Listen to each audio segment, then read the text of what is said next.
Hello everyone, in this video I will be talking about rows in CSGO. Now, rows are something that is maybe the most important thing for a team. If there are not set rows in your team, that means your team is not going to be as structured as it should be.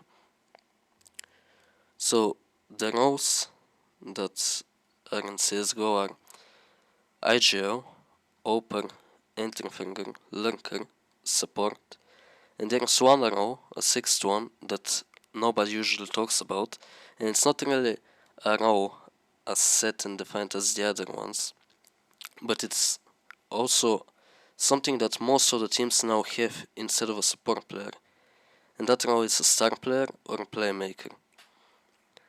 So, if you look at the pro teams today, you see that a lot of the teams don't really have a support player, but instead they have a star player.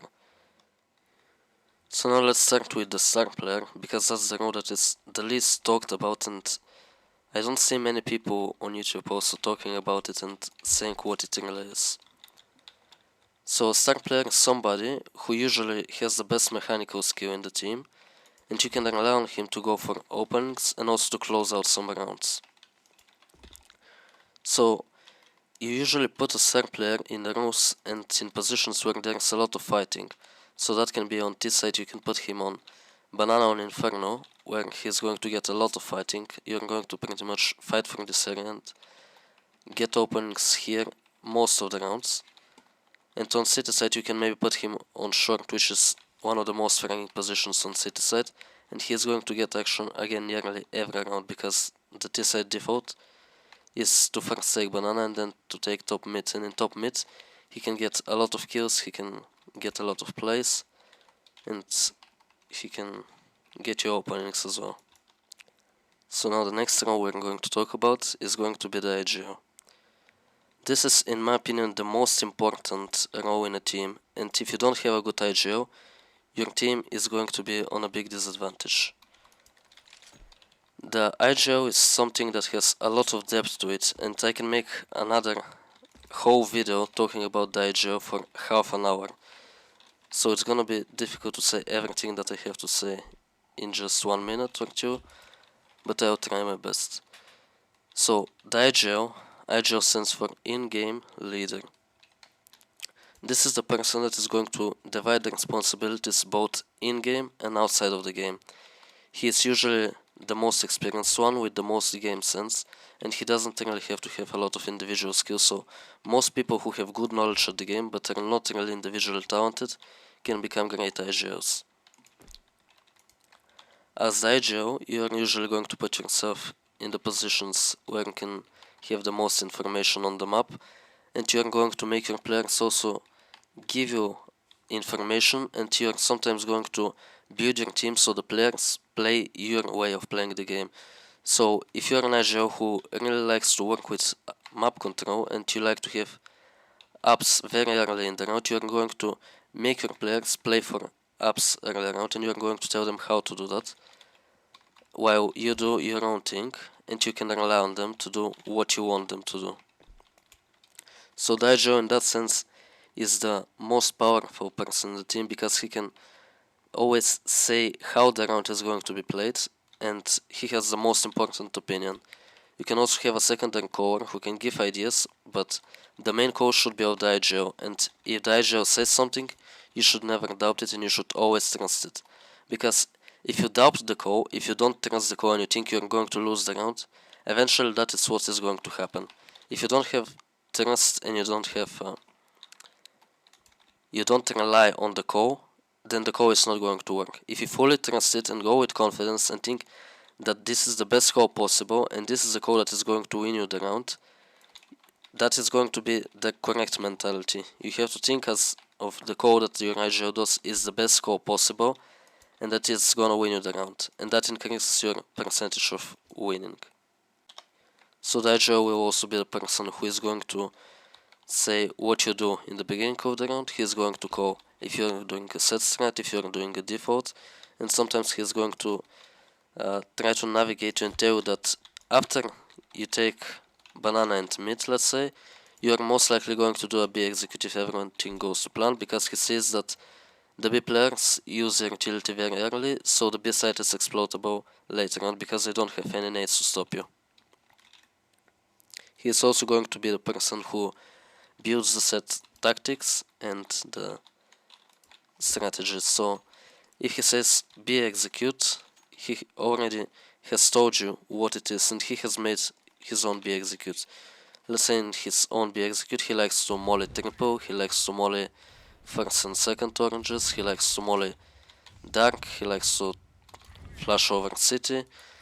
He's going to be the one who decides how the executes go and how all of the other strats go. He's the one who is going to build them and the one who is going to explain them and teach them to the team.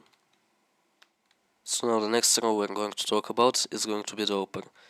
This is the most self-explanatory and there isn't much to say about it. The AWPer, as the name says, is the person who most often plays with the AWP. And with the AWP, it's a very versatile gun and you can do a lot of things with it, but you have to play it in a very smart way where the enemies don't know what you're going to do.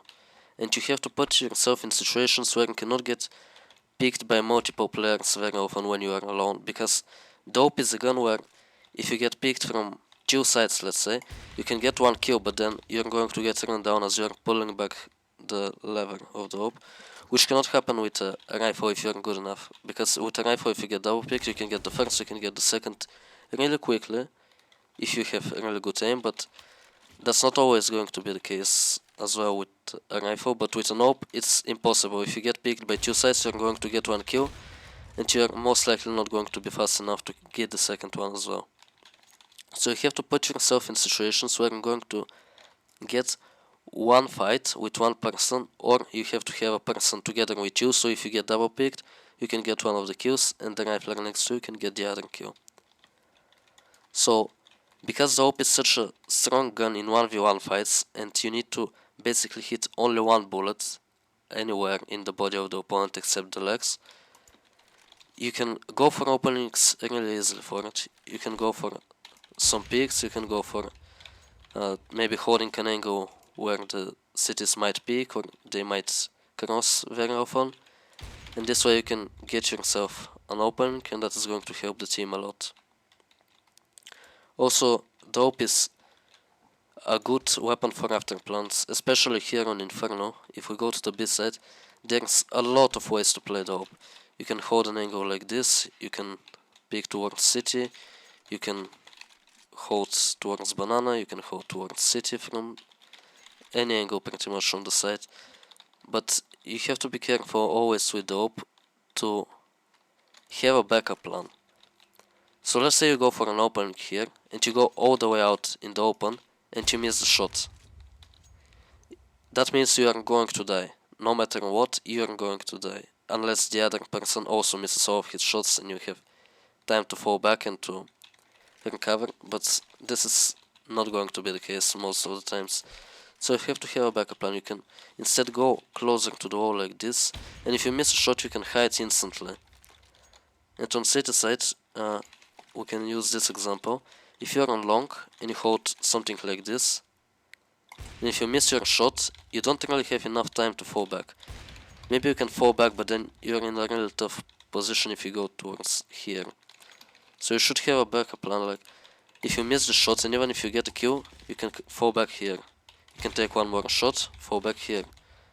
One more shot, you can go all the way to library and hold an angle like this. And so on. So when you are the AWPer, you should always have a backup plan what to do after you take a shot and what to do if you miss the shot. The next round we're going to talk about is the enter Fragger. This is one of the simplest rounds to explain, but the most difficult to do. As everyone knows, the enter Fragger will be the player who goes in first at your executes, and he is not necessarily going to be the player who opens up the round and gets the opening kill every round, but sometimes he is going to do that also. So the job of the enter Fragger is when you call an execute or when you call anything which includes getting to the site. He is going to be the first one running out. He is going to take all the attention and create space. He is not the player who is always going to get a kill, and he is the player who is going to, most of the games, die most times. As he is going in first, he cannot know all of the positions, and he cannot win all of the fights that he gets because of the city setups and maybe the positions that he doesn't expect. And as an ending fragger, you cannot clear everything. You have to really focus on a few positions that you are going to clear, because if you want to clear everything, you cannot really do that. There's way too many angles to check, and you are going to just be spinning around like a madman. So you have to focus on really a few angles. Like, let's say we're entering here from short. You can focus on pit, like this, and when you get to about here, you can focus on the first box. Then you can jump over, and you're of course not going to clear all the angles, and you can get shot in the back, but then you have to rely to all of your players behind you to trade you. So if you die from, let's say, mini pit, you can rely on the second and third person to swing that position and kill the mini pit guy, and this is a lot better than if you're just going in and checking everything, because if you're checking everything like this and just spinning around, you're not going to be ready for anything. But if you just go in and focus on one angle and there's a person on that angle, you're most of the time going to get that kill. And if you don't, you're going to get traded by other players, which is more of an advantage for this side. So the next row is Lurker. This is a row where I have a lot of personal experience, and this is also the row that I play on my team currently. So for me, Lurker is a row which is very feeling based from my experience. Because as a Lurker you are going to be alone a lot of the time. So you have to kind of know what duels you can take and what duels you cannot take. And you have to be very aware of how your opponents might try to counter you or to make you not be able to enter somewhere. So for the first part of playing by yourself and knowing what duels to take and what duels not to take, let's give an example with ups here on Inferno. So if you see that in the first few rounds you were going in and there was people playing in ups, like there was maybe a person who plays there, maybe a person who plays on boiler and watches you, maybe there's a person who starts there very often and watches you, and you died a few times. Now you can start thinking how you can counter it by yourself or how you can counter it with the help of a teammate. So let's say if there is a person there every round, some things you can do are, you can prefire him through the wall, you can try to wallbang him. And you might get yourself a kill if he does it again. If there is a person there, you can maybe set up a double pick with your boiler player, where you both pick him and you are going to either get the kill or die and get traded. You can also think of something like a pop flash play, where you can tell your teammate to come into this corner, aim in the middle of this barrel line when the window is broken, and he can just run and jump throw, and that is going to be a good pop flash for holes, and you can get the kill onto a blind player. So about the thing that is feeling based, this is something that you know from experience of playing this row. Sometimes you're going to be, let's say, here or inside of hubs, and your IGL calls B execute. In some situations, you feel like you have to go with the team and help them with the execute, so you're going to go with them.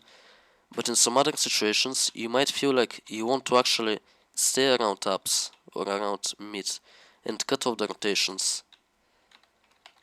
When I usually like to do this is when my teammates have an advantage, like maybe we are 5v4 or 5v3 or something like that, and I know that my teammates will take the site. So in that situation, I will stay maybe around ups or around mid, and I'll try to cut off rotations, because the players might not expect me to be holding an angle like this, and when they try to rotate, they might check like this and they might start going down mid, and then I will kill them. Maybe I will stay in here, and when I hear that the pit player is starting to move, I'll pick him, and get the kill on him because he doesn't expect me. So there's a common misconception that you have to be lurking every round and you have to be cutting rotations every round, but that is not at all what lurking is. In some rounds you are going to do this, but in a lot of rounds you are also going to help your teammates take the sides and maybe throw utility for them and then just go in with them, get the trades, and then play the after plant. And now the last role we're going to talk about is the support player. Usually support players are not very common found nowadays because you don't really have to have a support player in the team because it's not something too specific that any player cannot do.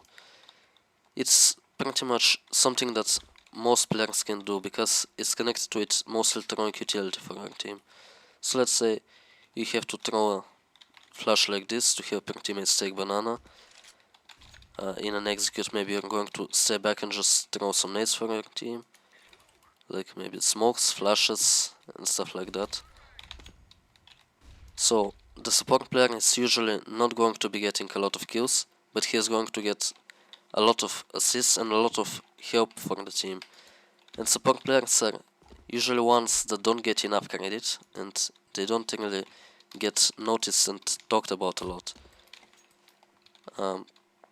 But they're also really important in a way, but also there doesn't have to be a player who is always a support player because you don't always need to have the same player throwing all of the nades, and you can have a different player throwing them. Or in one execute it can be one person, in another execute it can be a different person. And you don't really need to have a set support player because anyone can basically throw the nades when it comes to an execute. So in conclusion, there are 6 roles. There is an AWPer, Fragger, Lurker, Support and Star Player. And you have to choose one of them and try to practice for it.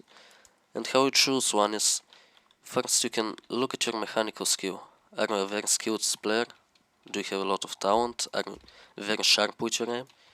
If you are, you might be a great Fragger, you might be a good Star Player or even a Lurker.